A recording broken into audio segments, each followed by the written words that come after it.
we will follow that up tomorrow and see what we can do on those lines, but we will certainly be speaking to the budget group with our suggestion for the toilet charges to find the income that they will be missing if they don't proceed with the car parking charges. And one thing that hasn't been mentioned this evening is that sometime in the near future we will be getting our bypass. That will make it very easy for passing traffic to pass us by. Yeah. It'll make it probably easier for us to get to Elgin or Inverness, so we may find that potentially shoppers from Nairn will go elsewhere. And the very last thing we want to be doing is discouraging them by putting on a parking charge when they come and shop in Nairn.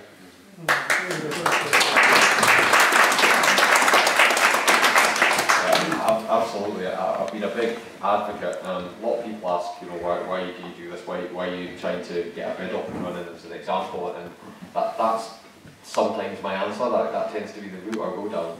That at some point we'll get a bypass. I heard a groan somewhere when it was mentioned, but eventually I think we'll get a bypass. And at that point you've got to sell yourself. At the moment people have to come through now. In the future they won't, as you quite rightly point out. And we have to sell ourselves and bring us in. I think from the toilet charge, I'd be interested if there's any opinions in the audience around that. Certainly there's obvious cost savings from policing that as well. So anyway, big advice.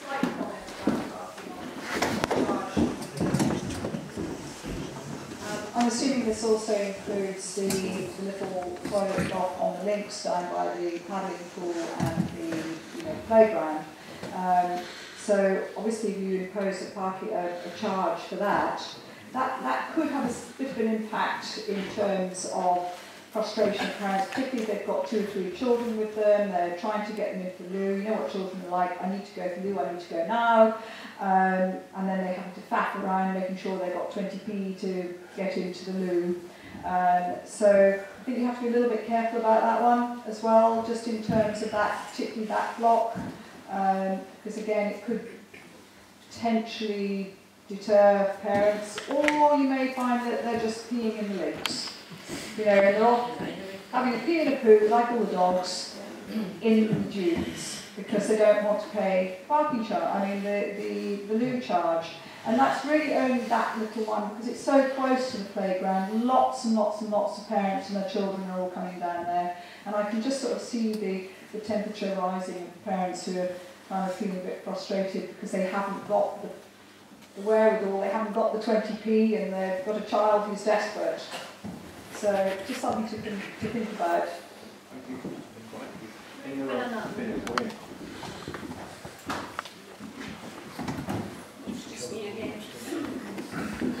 reading from this paper, it says that the forecast is 210,000 turnover and 143,000 in implementation costs. It doesn't say how that's broken down into the various town areas, so that's one question. The second question that I've got is the 143,000 implementation costs, is that going to be paid for by Highland Council? Next question, we have 2 common good sites. If they go ahead, and hopefully they don't, and agree this proposal, does that mean that Highland Council will pay the implementation charges on a common good site and therefore claw back that amount of money rather than it all going into the common good fund, as they did with the Largs common good fund?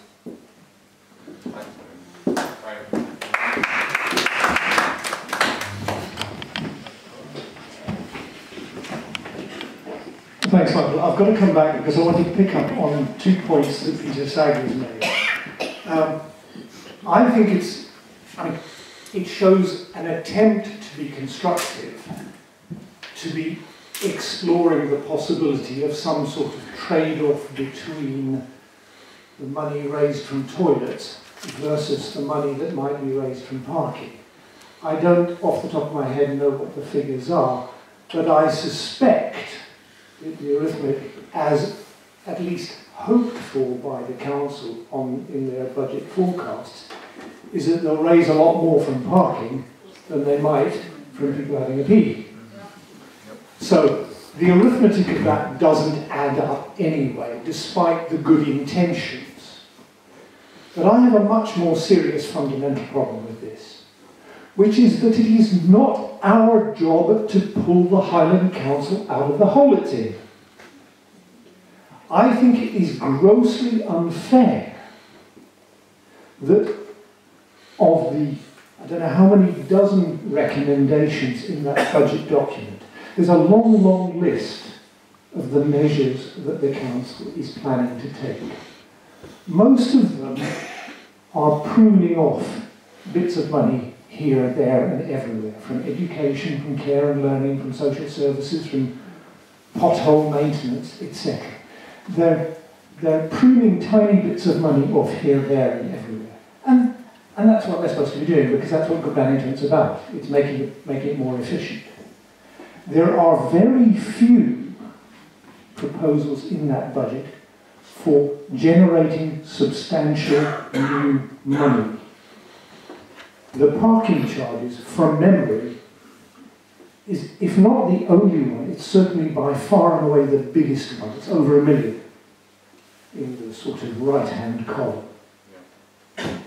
And a great deal of that is going to be screamed out of Nairn. I just think, as a principle, that is wrong. It's equally wrong to penalise Dingwall or all next. And it's not satisfactory to say that, oh well, over the next 5 years or 10 years, we're going to nail Thurso and Wick and Dornoch and Lark and wherever. I think it's really important for us to say that this should not happen. End of story. And that we need to see action taken by our council, even if it means the threat of resignation, to ensure that the small businesses there, the tourists there, the caravanners and the families who want to come to the beach and the play park, and that the people who live here don't get penalised simply because the Highland Council has financial difficulties. Mike Barnett and Tom Hagee and others were right to say that this will change the equilibrium, this will change the balance. We don't have a problem of parking at the moment. You can bet your sweet life that if these charges come in, Nairn will have a massive parking problem, yellow lines, double parking and all that. It will have a massive social problem, because it will increase the social exclusion of those who at the moment rely on cars for lack of anything else, and there will be a massive economic penalty to be paid. There is nothing to recommend this.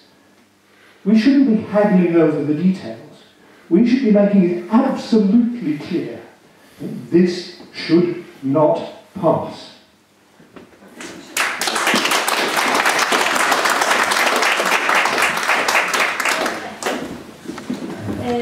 Yeah, I agree with that, Gavin, but it was to pick up on the point the lady made at the back about the toilets and charging for toilets down at the links.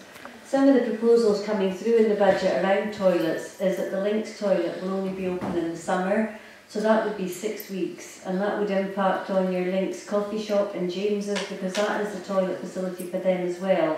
So by putting a charge in there, you could hopefully keep it open for a much longer season as it is just now. And the other proposal for the toilet was to close the Harbour Street toilet totally.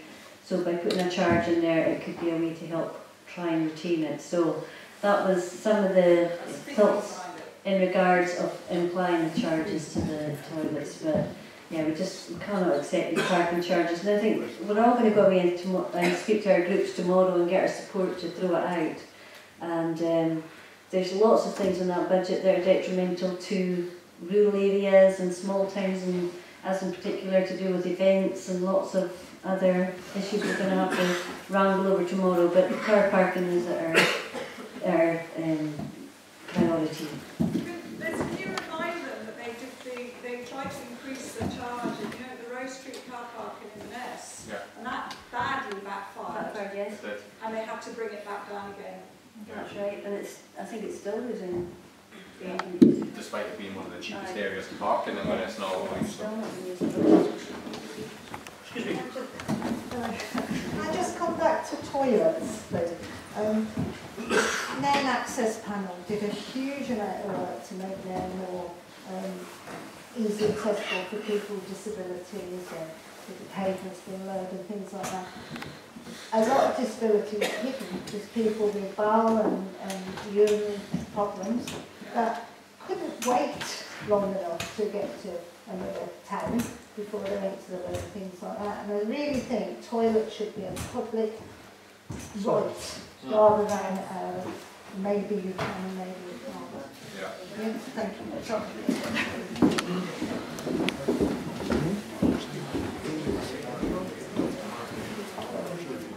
Hello there, Nairn Businesses. I've sat here and listened to all your questions, and not one has mentioned anything about people who are disabled. Will you be charging people with disabilities to enter the toilets and for parking?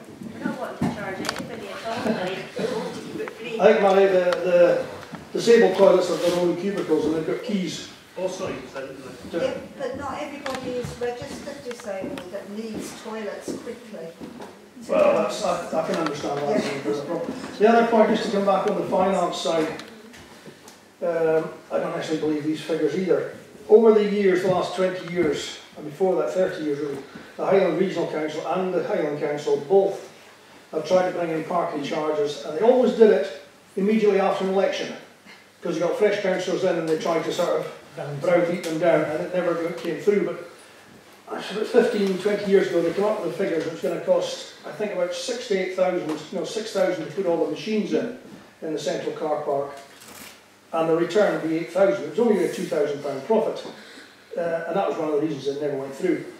And the reality is, you question whether if they did put parking meters in the common good car parks, or car parks owned by the common good, yes, the Highland Council would pay for these machines to go in, but once the machines are paid off, we would get the surplus cash. But the reality is, the amount of money they probably wouldn't pay. They made more money off these damn parking wardens that come around issuing of £20 tickets. That's the frustrating thing, and that's where you get caught. That's when people really get annoyed.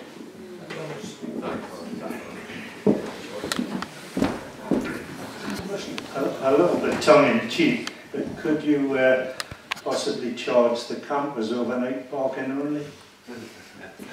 I thought of that, but let's charge them in the harbour for overnight.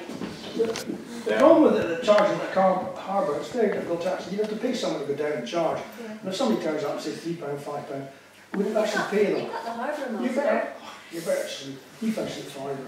He's not going to use wheels at night, he's not going to get unless he gets more money from the parkers than he gets from the lobsters. It's tongue in cheek, and I get it, because I don't know if you're on social media the whole summer, it's full of it.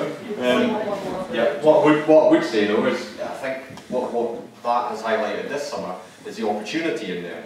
To actually get some they've put some stuff on parking, but not everybody's a big fan of that environment, they might not use it. So there is opportunity to have a look at that and actually invest some of this money that we're going to invest in parking charges somewhere in there, and to provide something for caravanners and mobile homes to actually come in and use it and take some income from that. So I think that's a perfectly valid, because I don't think you expect your mobile home to, what's it for free? I mean, there's a mobile home expert at the back who's waving at me, so I'll pass on to her and she'll let us know,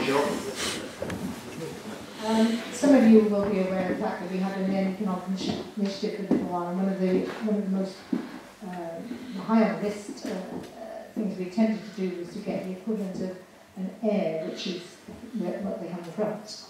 Now this doesn't take money away from big campsites and others, because the way that people operate these days with mobile homes is that they tend to move on after a night. So people are quite happy to pay, and if you go to an air in France, you don't pay huge amounts, but you do pay for the privilege of being there, and the town takes the money off it. So they provide fresh water from a tap, and the harbour already has that, and they normally have somewhere for the grey waste, and then they have something close to a toilet where they can, if they need to go and dump, they can do that. But you know, you pay for that. nobody's expecting it to be free, and the fact that we're allowing it to happen free is, you know, a chance you could make money if you so chose to do, because believe me, Nairn Harbour is one of the highlights of the Northern Tour. If they get the sunset, it's absolutely beautiful. So it is a possibility. My big thing would be, and I said this at the time, find a good site in there where you can do that and get money from it, and maybe get 10 people doing an overnight stay and moving on, and you will get income from that. And it's going to be available then for the rest of the year for people to use. The water gets turned off, there is no maintenance issues with that, it's just a bit of a setup charge. And the other thing was as well, that people were saying, well, you've got to put hard standings and all that type of thing to take the vehicles. No, you don't. There's this matting that they put down, which the glass goes through, and that survives and allows the thing to look perfectly natural. So there is an income there. Another thought. Income right here.